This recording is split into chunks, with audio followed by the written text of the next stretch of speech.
Potato అసలు పుట్టింది south Africa, Peru పర్వత ప్రాంతాల్లో. అక్కడి ఇన్కా నాగరికతలు 7000 సంవత్సరాల క్రితమే పొటాటోను పండించేవారు. వారు దీనిని పాప అని పిలిచేవాళ్ళు. పొటాటో మన పంట కాదు, దేవతల బహుమతి అని భావించేవారు. ఇన్కాస్ చాలా ఇన్నోవేటివ్. వాళ్ళు చూనో అనే ఫ్రీజ్ డ్రైడ్ పొటాటో తయారు చేసేవారు. రాత్రి సమయంలో మంచులో ఉంచడం, అంటే దాన్ని ఫ్రీజ్ చేయడం, పగలు సన్ రైజ్ లో ఆరబెట్టడం. ఇలా చేస్తే పొటాటో సంవత్సరాల పాటు స్పాయిల్ అవ్వదు.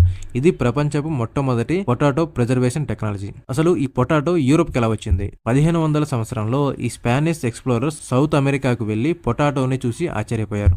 దాన్ని యూరోప్కి తీసుకొచ్చారు. యూరోప్లోని ప్రజలు ఈ పొటాటోని తినడానికి చాలా భయపడ్డారు.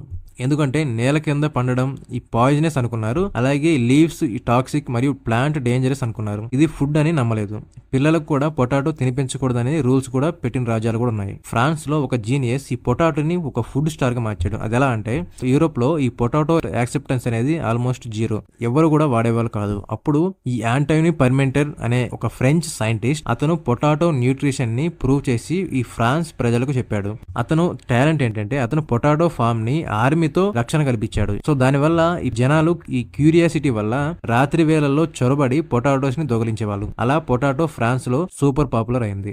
సో ఇది ఒక మార్కెటింగ్ స్ట్రాటజీ అని చెప్పుకోవచ్చు. పొటాటో అనేది యూరోప్ లో బాగా ఫేమస్ అయ్యాక పొటాటో ఇండియాకి ఎలా వచ్చిందంటే, ఈ పొటాటో ఇండియాకి 16వ శతాబ్దంలో ఈ పోర్చుగీస్ వారు తీసుకొచ్చారు.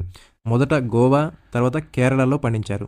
ఇండియాలో స్పైసెస్ ఎక్కువగా ఉండే ఈ కర్రీస్లో పొటాటో పర్ఫెక్ట్ మ్యాచ్.